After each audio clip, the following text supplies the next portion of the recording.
So we're back with another review for Chapter 4. It may come as a surprise to you that we're pretty much done with Chapter 4.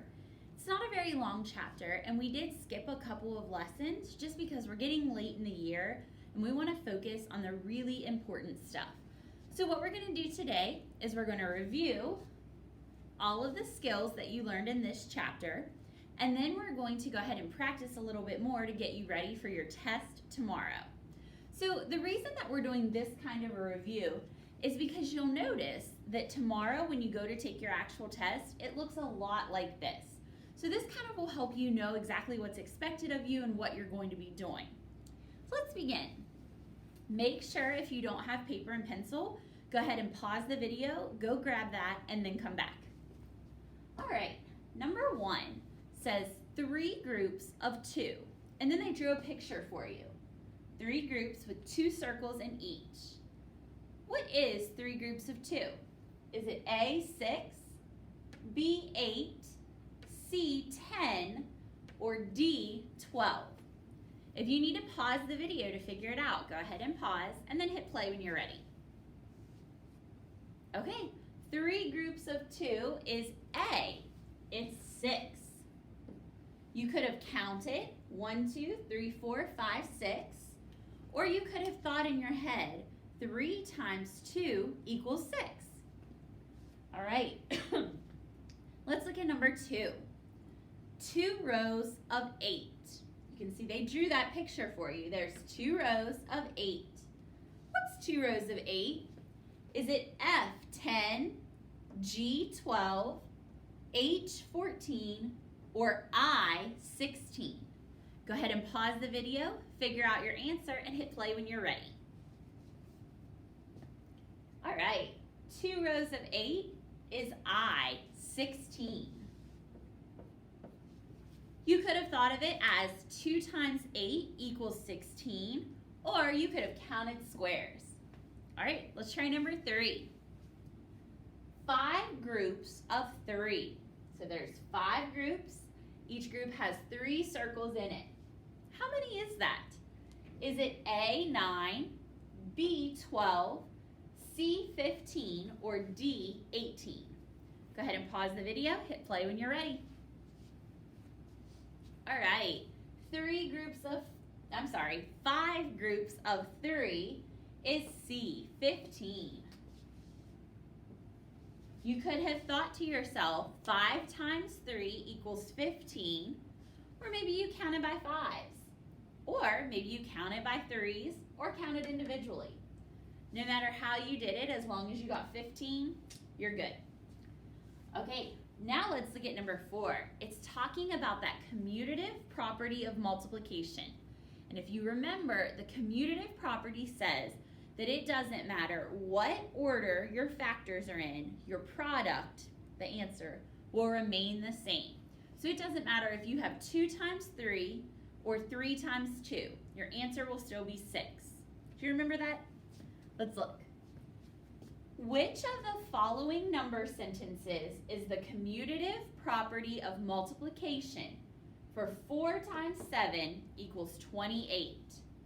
We have F, 7 plus 4 equals 11. G, 28 minus 7 equals 21. H is 7 times 4 equals 28. And I is 21 plus 7 equals 28. Go ahead and pause the video, write your answer, and when you're ready, hit play. All right, the answer for the commutative property of 4 times 7 is 7 times 4. Remember, it's kind of like the flip-flop rule. It doesn't matter what order you put it in, your answer won't change. So H. All right, now let's check out number 5. Which array represents the multiplication sentence 4 times 5 equals 20? So remember, our first number is how many rows. My second number is how many columns, or how many are in each row. So what I'd like you to do is go ahead and draw that array. 4 times 5 equals 20. And then see if you can decide which one of these best matches it. Go ahead and pause the video, hit play when you're ready.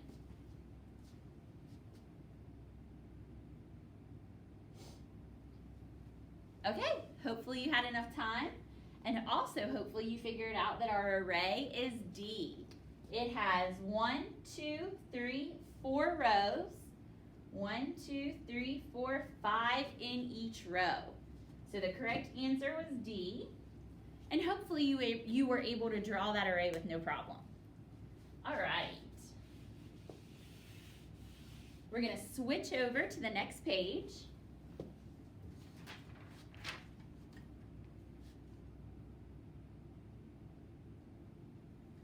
All right. And number 6, let's take a look. Use the array to find 3 times 3. So they even drew the array for you right there. But if you'd like to, you can draw it yourself. And then tell me, what's the answer to 3 times 3? Is it F4, G6, H8, or I9? Pause the video, write your answer, and then come back.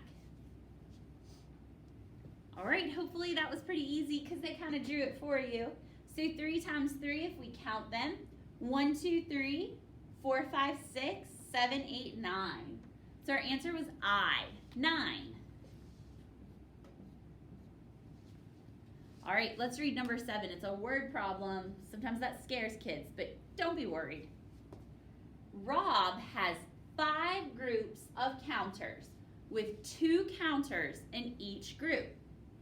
How many counters does Rob have in all? So what I'd like you to do is draw that picture. He has 5 groups, so make 5 groups. He has 2 counters in each group. How many does he have in all? So go ahead and draw your equal groups, figure out how many he has in all, and then hit play to come back to the video. Okay, hopefully you figured out that our answer was B, 10. And hopefully you got that by drawing 5 groups and putting 2 counters in each group. And if you count those up, we know it equals 10. All right, let's look at number 8.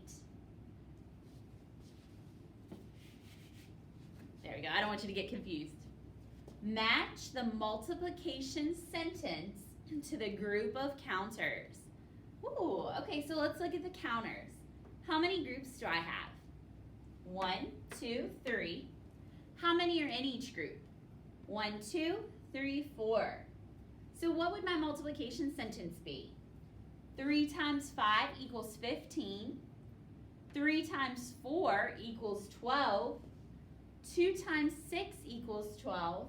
Or 5 times 1 equals 5. You can pause the video, figure out which one you think fits the best, and then hit play. All right, we're back, and I hope that you clicked on or chose G. Okay, G tells me 3 because I have 3 groups, times 4 because there's 4 in each group, and it gives me 12 total.